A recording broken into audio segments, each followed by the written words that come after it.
Ishmael, Abraham's first son, was born to Hagar, Sarah's Egyptian maidservant, at Sarah's urging. Ishmael was a well-liked child back then, but like many of us, things changed for the worse in his life. Even the name Ishmael has interesting roots, having been used in several ancient Semitic societies in addition to having Babylonian origins. It was called Ye Ishmael in those days, which means God has hearkened, or in the case of the latter Ishmael, God will hear. This emphasizes that despite Ishmael's dubious conception and subsequent exile, God was with him since he was, in essence, faultless. Ishmael was an outsider from the start. He was not only unnaturally born by a plotting Sarah, who was so desperate for a child that she allowed her husband to have an affair with her handmaiden Hagar, but he was also rejected by Sarah after he was born. Although the Bible doesn't give much information on Ishmael and Sarah's relationship, we do know that she is the one who sent him into the desert after she saw him making fun of Isaac, his stepbrother and the second child of Abraham. Her hatred for Ishmael is quite clear in a scene where she commands Abraham to get rid of that slave woman and her son, for that woman's son would never share in the inheritance with my son Isaac. Genesis 21:10.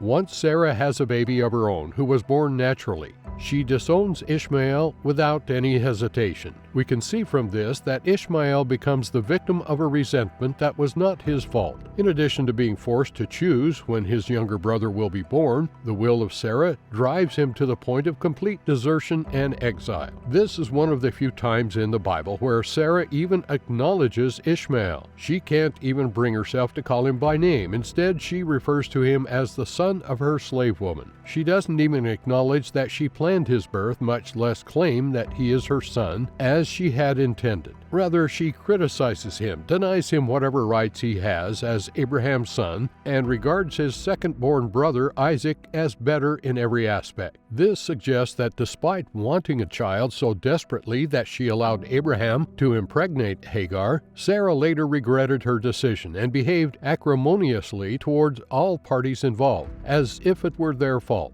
It also suggests that given the absence of interaction between Sarah and Ishmael, the two never had a relationship.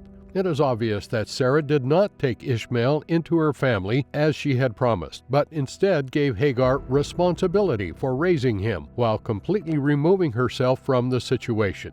Many people find Sarah's treatment of Ishmael and Hagar, his mother, to be despicable. Once she gets pregnant by Abraham, the Bible refers to her as mistreating Hagar, telling us, "Then Sarah mistreated Hagar, so she fled from her." Genesis 16:6. Some contend that Sarah's response was reasonable, giving her observation of Ishmael's making fun of Isaac and the degree of celebration for him. Some claim that Sarah's decision to protect her son from what she saw as a threat, the elder Ishmael, came from a place of maternal instinct. So rather than doing it out of spite, she banished him so that Isaac would be safe. Others, however, believe that Sarah's decision to exile Ishmael was motivated more by her desire to clear her husband's affair of all evidence and disavow any involvement on her part. She sends Hagar and Ishmael away because she no longer wants to be reminded of her conceit in assuming God's plan. There is also the suggestion that this is more of a liberation than a banishment. They contend that being a slave, when Hagar was told to leave Abraham's home, she is set free. It's also likely that due to Sarah's harsh treatment, Hagar and Ishmael did not perceive this as a punishment because they wanted to go and preferred their chances in the wild over those in Abraham's home. However, despite Sarah's attempts to defend her conduct by asserting that Hagar had grown arrogant now that she was carrying Abraham's child, Hagar's attempts to escape also seem to indicate that the treatment she got was unfair. In this section of the story, Sarah demonstrates her inability to control her own emotions. She reacts to the predicament she caused with jealousy, pride, and bitterness, to the point where she pushes a pregnant woman to take her chances by herself in the desert. What's even more interesting is that Sarah is the only one responsible for these circumstances. Having asked Hagar to sleep with Abraham, Sarah's animosity toward the woman and the unborn child she was carrying resulted from Sarah's impatience to hasten the process. Some believe that Ishmael's very existence is a punishment for Sarah, since it serves as a constant reminder of her attempts to play God in her plans to have a child. Ishmael becomes an expression of her interference with God's plan and his covenant with Abraham, serving as a reminder of her foolishness and arrogance. This concept fills her with dread, rage, and bad feelings. Ishmael, however, represents more than just Sarah's transgression against God. He and his mother are both significant enough to merit a visit from an angel of God after Hagar has fled to the wilderness. After Sarah mistreats her, the angel consoles her and advises her to go back to Sarah. But he also says that he will make sure that her descendants expand and become so many that they are impossible to count. During the angel's visit, Ishmael is implied to be the father of several nations despite his illegitimate birth. God later confirmed this in the covenant with Abraham, and we learn from this passage that, despite Sarah's rejection of him, Ishmael's story is far from over. According to the angel's prophecies in Genesis 16, Ishmael is probably always destined to have a difficult life in comparison to that of his brother Isaac. He is dealt a bad hand from the start, since Sarah hates him and everything he stands for, the offspring of a tryst between her husband and her handmaiden, even if this was entirely her idea. The angel that speaks to Hagar in the wilderness is aware of the difficulties that Ishmael will experience and gives her a detailed prophecy, saying, "You are now pregnant, and you will give birth to a son. You shall name him Ishmael, for the Lord has heard of your misery. He will be a wild donkey of a man. His hand will be against everyone, and everyone's hand against him, and he will live in hostility toward all his brothers." Genesis 16:11-12. Ishmael is given his name by the angel in this passage, a noteworthy accomplishment given that he is the first biblical figure to receive a name before his birth. This would imply that, despite Sarah's condemnation of him and the Bible's scant subsequent reference to him, God does have a purpose for him and all his offspring. As seen in several other biblical accounts, God and the angels did not give names to persons who did not play a crucial role later on. If God had chosen, he could have allowed Hagar to perish in the wilderness while Ishmael was still in the womb. But he instead sends an angel to guide Hagar back into Sarah's home to ensure both her survival and the success of Ishmael and his descendants.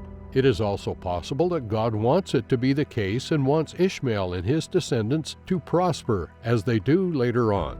According to another theory, there is a premonition of the conflicts between the peoples that would arise after Ishmael and Isaac. Ishmael would conflict with his fellow human beings, possibly even with his brother Isaac. Despite the angel's prophecies that he would live in enmity, however, Ishmael is not abandoned, as we discover in Genesis 17. This is because God promises Abraham that Ishmael will be blessed. As an offspring of Abraham, Ishmael is intended to inherit grandeur in one form or another, and God's promises to Abraham may be what will allow Ishmael to be successful and fertile as he is, although not without a few challenges. The Bible calls Ishmael's ark to a close when he and his mother are in the Beersheba wilderness and the water they were provided has run out and they are on the verge of dying. Once more, we see God favoring Ishmael, since the Bible claims that when he hears Ishmael crying, he sends an angel to comfort him.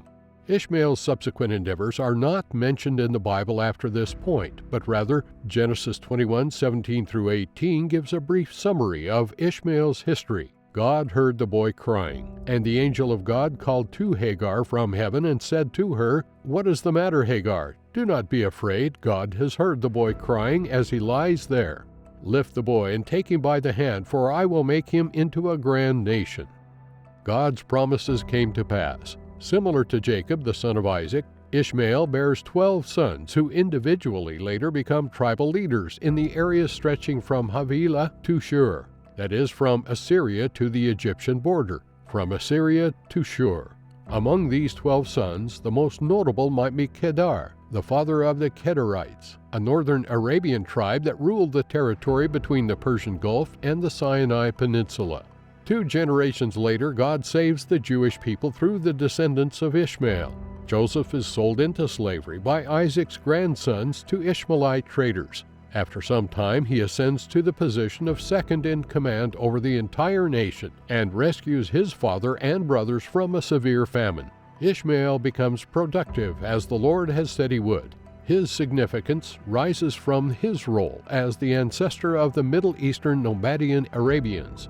We again see Ishmael assisting his brother Isaac in burying Abraham after his death.